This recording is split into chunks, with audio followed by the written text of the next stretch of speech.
Podcast Show. The Pool Guy Podcast Show. The Pool Guy Podcast Show. Yeah! Hi, welcome to the Pool Guy Podcast Show. In this episode, I'm going to talk to you about the rain. I'll talk about some effects the rain has on a pool, heavy rain, light rain, when you need to drain your pool water down in a rainstorm, and of course, mud and some effects that a major rainstorm may have. And as a pool service professional, how much rain is too much rain to go out and work in? And I'll cover all these topics and more. Pool Service Pro. Open a Leslie's wholesale account today and receive wholesale pricing on products you use every day. Leslie's Pool Supply offers convenient locations that are open 7 days a week. Another great benefit of opening a Leslie's wholesale account is Leslie's referral program. Get referred to a customer looking for weekly pool service. Save time and money and grow your pool service route and become a Leslie's Pro. Up until last year, rain wasn't a major factor in my area in Southern California. In fact, there were a lot of drought restrictions. Things were looking pretty bleak for the state. And, everything was dried up. It was a pretty bad situation. We had high fire hazards. It was one of those things where, any rain would be a blessing. However, last year we had record rainfall in California. In my area, I think we got like 34 inches when we normally get maybe, before the drought or during the drought, we were getting like 4 or 5 inches, which was really no rain at all. And with 34 inches of rain, I think the state got like 38 or 39 on average. It really changed the landscape of California, and also it caused a lot of problems with pools. This year is shaping up to be a pretty wet year as well. We've had some rainstorms come in, and it's been pretty wet in my area. So I'm going to start off maybe by just talking a little bit about the Pool Service Pro and when you should go out in the rain, when you shouldn't, and kind of how to stack pools if you have a week of rain, what you should do, because sometimes things get really messy and you can't skip pools for 2 weeks, especially if you have, 7 or 8 days of rain. And basically, too much rain to me is anything over 1/4 of an inch of rain would be a little bit too much to go out and work in. 1/2 inch, 1 inch of rain is just really not worth the effort of going out there. You're just going to get soaked. You're going to not be able to do anything because realistically, if it's raining that hard, you can't see the pool bottom, first of all. You can barely see the pool surface because the rain is hitting it. And there's really not much you can do during a rainstorm. If it's windy, the pool's going to get dirty. There's not much out there for you to actually do in a big rainstorm.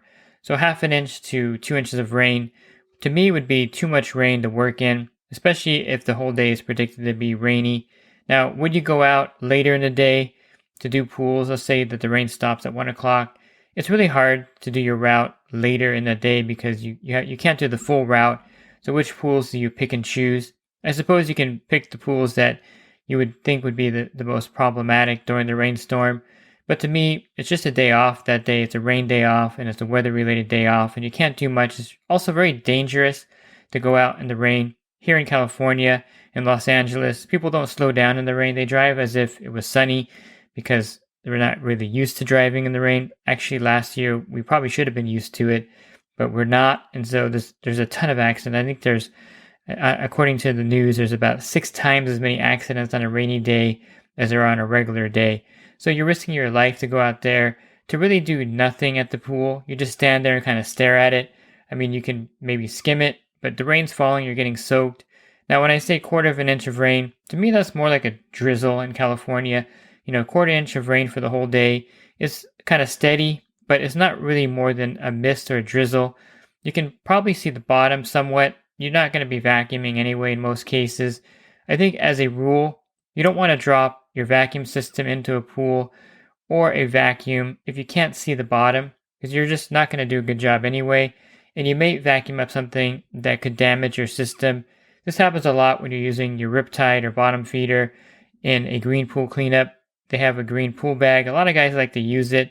I personally don't like to stick my bottom feeder or Riptide in anything that I can't see the bottom because I've had the propeller break on me before when I picked up something that was, something I shouldn't have picked up, usually a rock, or I even picked up a shard of a tile that fell off the pool. It was on the pool wall and it fell off and it was in the bottom and it was shaped at an angle where it jammed up everything. And I definitely don't recommend doing that. And I think with the rain, there may be something in the pool that you can't see. It may be a kid's Hot Wheel toy or something in there, and you suck it up and you're riptide and you crack the propeller. That costs you money. It's just not worth it. You could damage your machine. You could rip a bag if you pick up something that's sharp. So don't vacuum the pool typically if you can't see the bottom. And in a rainy day, anything over a quarter of an inch, you probably can't see the bottom. And I wouldn't advise vacuuming. What you normally would do on a rainy day is just skim the pool. I would check the baskets, of course, and I would check the water level to make sure it's not getting too high in the pool. And this leads me to the second part here, and this is, when should you drain the pool? And I think a lot of people panic in the rain. They think that the pool's going to flood their house or it's going to damage things. The pool being overfilled won't damage anything. In fact, if the builder built the pool correctly, and if the landscaper or the hardscaper built the deck correctly, there should be plenty of drains around the deck to get any runoff from the pool. If you have a house where the pool is sitting really close to the doors, the back sliding doors, again, there should be drains and it should drain out. My pool, for example, never overflows the coping because it's set to where the skimmer is lower than most of the pool. My decking kind of slopes. And so if there's any excess water, it'll come out the skimmer lid. There's 2 holes in the skimmer lid on the side. So the water will actually come out through the skimmer and it'll drain. There's a drain actually right by the skimmer and it'll drain into there. So I never have any worries about it flooding. There's been pools, of course, on my route where I can't even get to the pool because it flooded over the coping and there's no drains on the deck and there's like 3 inches of water all around the pool. That's problematic for sure. I would recommend having someone come in and fix the drain system there because that could cause trouble for the pool itself, especially if mud washes in there. You want to be able to access your pool, and if you can't access the pool after a rainstorm, then you have a definite problem with your drainage system. And then speaking of drainage systems, I'll talk a little bit about a pool that has any kind of dirt around it on a slope. This is a very dangerous situation, not per se physically. You're not going to be in a mudslide and be buried in mud, but I'm saying that if you have a backyard and you have like a planter area by the pool without any kind of raised bricks protecting the pool, a lot of times in a heavy rainstorm, getting 2 or 3 inches in a few hours, all of that dirt and mud will actually wash into the pool. And there's been situations where pools had to be drained because of all the excess mud in there. And this is something that happens just about every rainstorm. One of the members of my group will send me a picture of a pool that has like mud in it. It looks really terrible. And that's because they didn't really set their backyard up properly to protect the pool. Now what happens when that amount of dirt gets in there? Well, dirt has metals in it, iron, sometimes some other minerals, and this will stain the pool surface very quickly. I've had a pool where they didn't protect the pool from the landscaping. Mud got in there. After I cleared it out, 2 weeks later, I noticed a lot of staining in the pool, and it was a really nice, pure white plaster pool before the rainstorm, and nothing I could really do about it except recommend the pool be drained and acid washed at that time. There's nothing topical that I could have done. It was an iron stain, basically, from the dirt, and this is something to consider around your pool if you have a planter with dirt, is to build at least an 8-inch retaining wall around it. If you have this problem, sandbags are a good solution during a rainstorm until you can fix it. But I would really recommend that if you're having a pool built, or if you have a pool built, and you have dirt on a slope anywhere near it, that you remove that dirt slope the best you can, or block it off with maybe a border of bricks, cemented into the decking so that water won't seep through. It won't work if you put just like paving bricks over there because water will get through the cracks and eventually get into the pool. You just want to prevent any dirt from running off into the pool because it contains a lot of things that could stain the pool. It could have fertilizer in there. Anything that could stain the pool could be in the dirt runoff, and you want to prevent that from happening the best you can. If a pool gets a lot of mud in it, the filtration system sometimes can't handle it. And there's been, again, situations where draining the entire pool is the only solution. And you don't want to do that. You want to avoid doing that by having really good landscaping and protection for the pool. So before I kind of went on that mud tangent, I was talking about pools that are overflowing. And I think there are situations where you should drain the pool down. Now, if you have a house where the pool is set right next to the back door, maybe a French door, and water could run in there, I would say that you would want to have two things in place so that you can drain the pool down.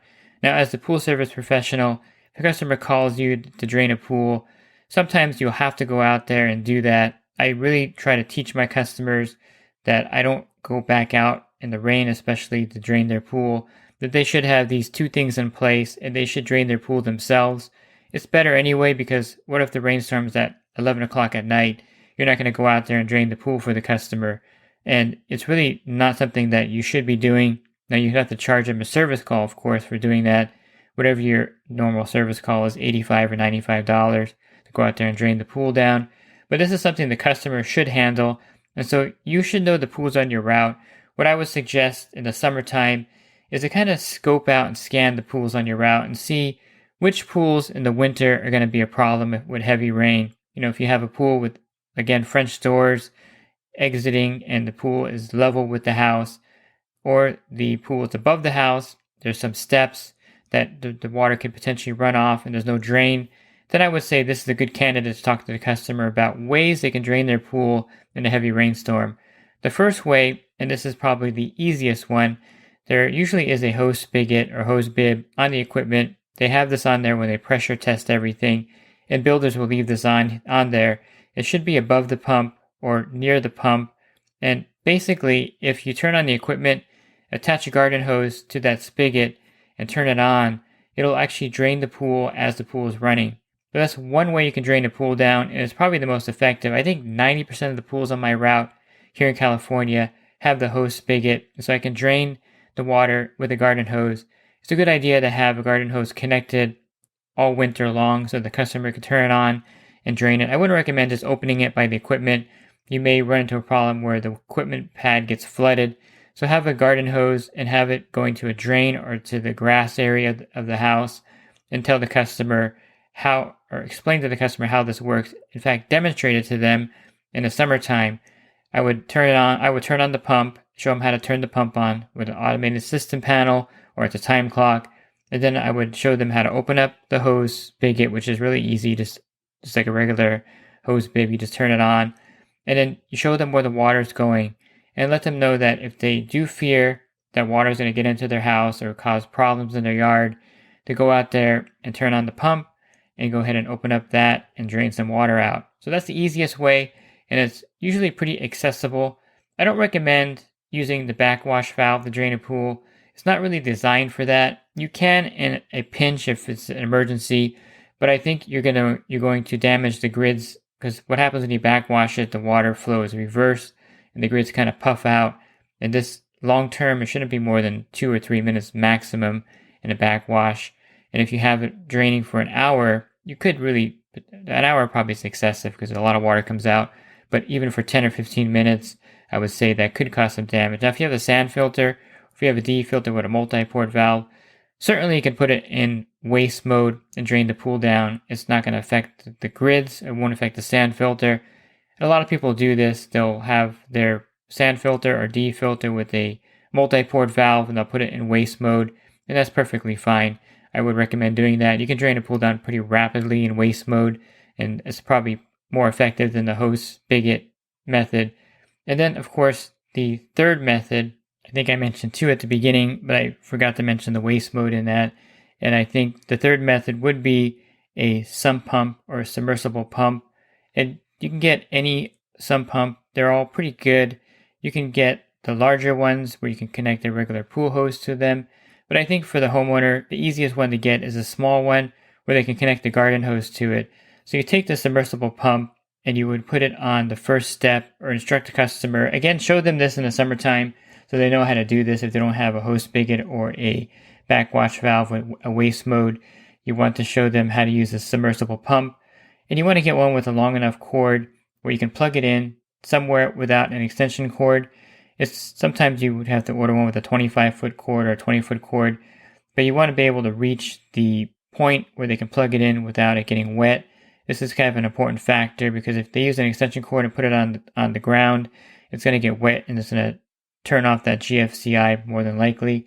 So you would show them how to use a submersible pump, connect a garden hose to it, place it on the first step and plug it in. Usually they don't have an on-off switch. You plug it in and then it's going to start pumping the water out of the pool. How rapidly? I would say it could probably go down an inch every 15 or 20 minutes, depending on what horsepower you get. And I think this is a great way for them to drain the pool down.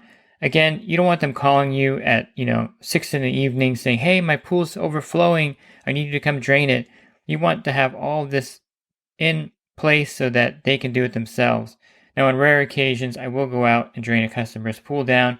If they're elderly, if they can't figure out what to do, I'll make the effort to go out there.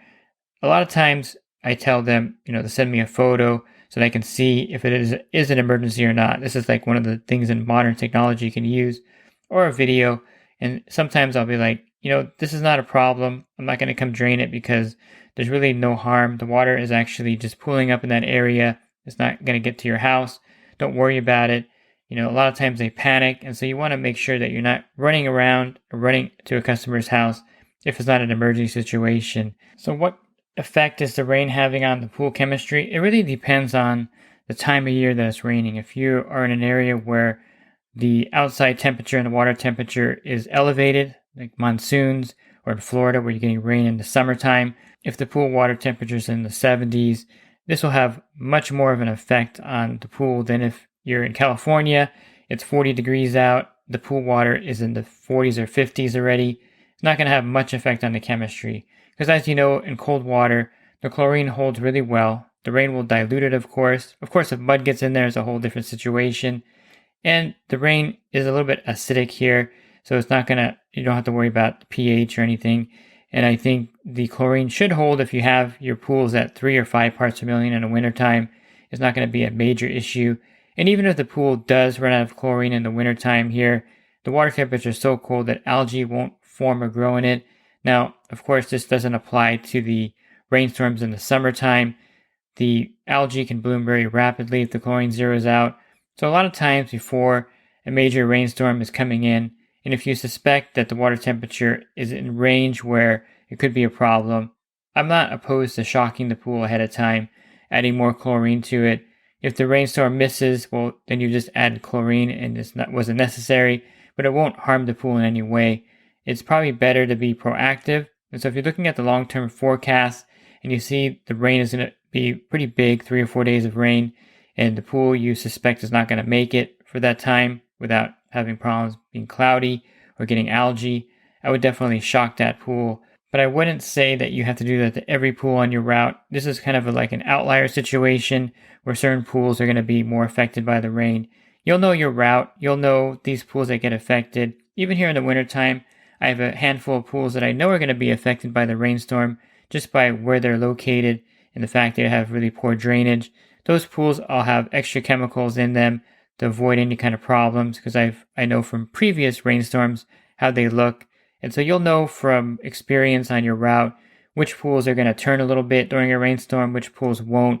And so act accordingly, proactively, shock the pools prior to the storm on the pools you know are going to be a problem.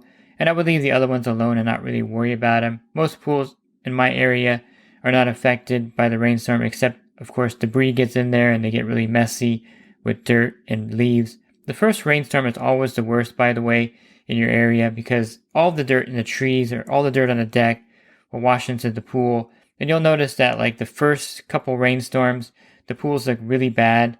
But as you get more and more rain during the season, the pools don't look nearly as bad. So keep that in mind also that the first rainstorms are always the worst as far as dirt and debris being washed into the pool. A lot of leaves will fall out of the trees that were in there all through the summer. So make sure that you're aware of that. And I also recommend that your filters are cleaned in the wintertime before the rainy season. So I do all my filters here in October and it gets me through the rainy season, no problem. You really don't want to have dirty pool filters and a lot of rain. That's not a good combination. And you want to make sure the pool has really good circulation during the winter. If you keep them open all year round, that is, because the rain can cause problems with the pool. And the best way to avoid that is with a clean filter and with good circulation. And last, let me touch on if you're having a long-term forecast of maybe 10 days of rain in a row, which means that if you do a pool, if it's raining on a Tuesday, that next Tuesday more than likely will have another rainstorm and you won't be able to get out there, or you can go out there in the rain. So you may want to go out in the rain if you're going to have to skip 2 weeks. That's a problem.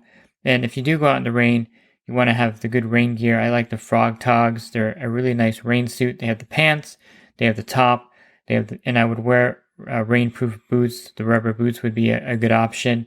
If you have to go out because you're going to have to miss that pool, I would go out and check it to make sure everything's fine. But you can stack them also. I'll give you an example of what I do sometimes, and you can utilize this. Let's say that it was raining on a Tuesday, and then the following Tuesday, it's predicted to be raining again.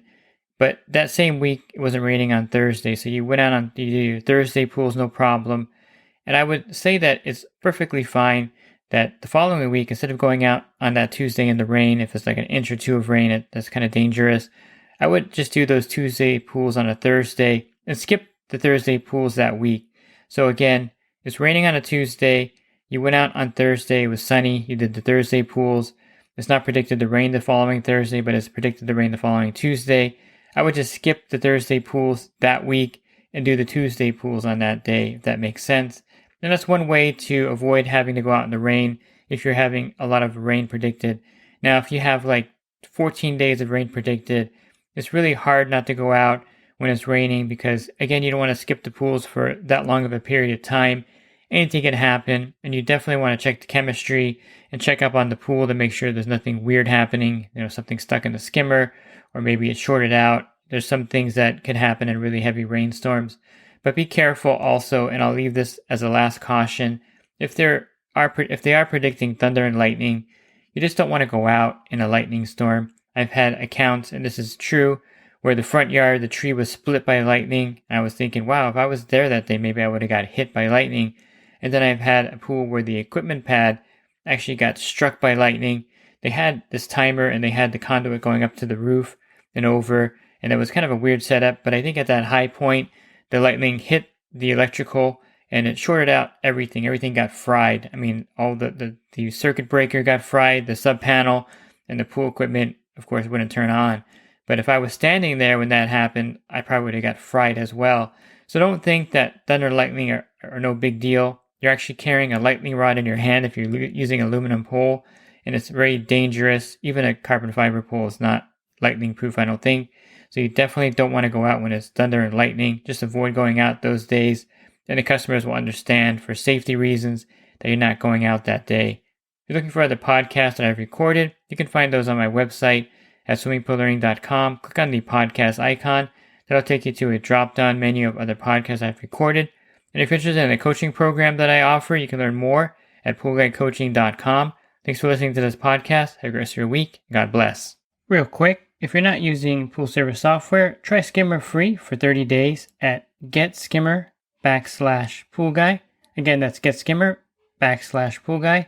Skimmer, everything you need to run your pool service business all in one app. Pool Service Pro, open a Leslie's wholesale account today and receive wholesale pricing on products you use every day. Leslie's Pool Supply offers convenient locations that are open 7 days a week. Another great benefit of opening a Leslie's wholesale account is Leslie's referral program. Get referred to a customer looking for weekly pool service. Save time and money and grow your pool service route and become a Leslie's Pro.